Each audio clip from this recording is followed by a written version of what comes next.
Since the dawn of time, entertainment companies have utilized a variety of cross promotional material to form huge marketing campaigns. You see it for many big feature films. See the film, play the video game, read the official novelization, play the board game, collect the figures, take the online quiz, find out which one you are, you get it.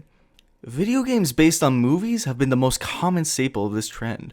For a long time, it seemed as though almost any movie would receive a companion game to coincide with the release, with some of the best films of all time receiving them, such as Planet 51 the game, The Tale of Despero, The Spiderwick Chronicles, The Golden Compass, The Ant Bully.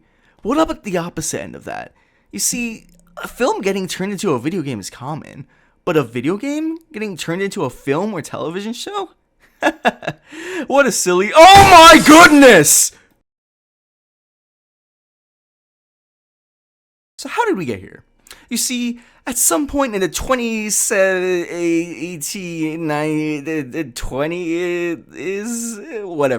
people in the entertainment industry came to a stark realization that going for the general audience wasn't enough to make more billions of dollars at the box office. Hey, I did the joke. No. They needed to capture the attention of the real box office draw. That's right, folks. We're talking about gamers. I mean, I don't think it was a coincidence that Thor was gaming in Avengers Endgame, the second biggest movie ever. So it started off slow, you got your Castlevanias, your Rampages. Shout out to anyone who actually knew what game this was based on, by the way. Who the fuck am I kidding? After the first couple, basically, you had your Oprah moment. You get a show, you get a show, you get a show, you get a show, you get a movie, oh my god, it never ends. There are even new ones being announced while I write this script. I want you to think about this for a second. We're at a point where you could realistically argue that a mother taking little Timmy to see Sonic the Hedgehog and Sonic the Hedgehog 2 in theaters and nothing else with the franchise will have had a better experience than those who have played all the games. It was like the metaphorical dam broke at one point and it all just came flooding out. If you look back at the past 5 or 10 years ago, you would have these types of announcements, but they would be so few and far in between, and they would usually go one of several ways.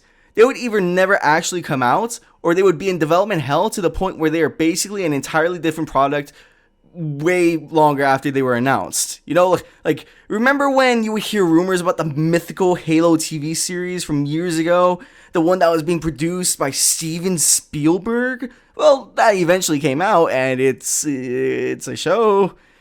How am I supposed to relate the Master Chief if he's out here having sex, okay? Or the Shadow of the Colossus movie that never came out despite the announcement a fucking decade ago at this point. The Half-Life and Portal movies in collaboration with Valve and J.J. Abrams. Though to be fair, that was Valve, and we all sort of knew those would probably never release because of that anyway. For the most part, a lot of them that have come out recently are actually pretty good. The Castlevania show, as mentioned, is considered one of the best in some people's eyes. The Sonic the Hedgehog movies were pretty good. And when tons more on the way, like the Super Mario Brothers movie, we're gonna have to get used to this new world we're living in.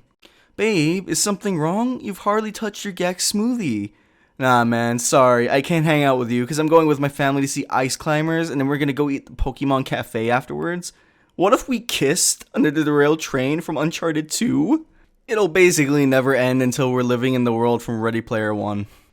Ultimately, for as much as I make jokes about this whole situation, it's not like it's a bad thing, There's many games out there that have very good stories that ultimately maybe weren't given as much of a mainstream, appeal or attention as they should have had. And with things like the whole pandemic happening in the past years, video games have really risen in popularity to the point where I think a lot of companies will realize now, like, holy shit, we've been sleeping on this thing, we've been sleeping on all this, we can make money off of this.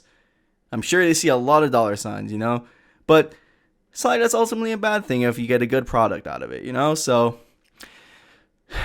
embrace it while we can, I guess. I know I'm gonna go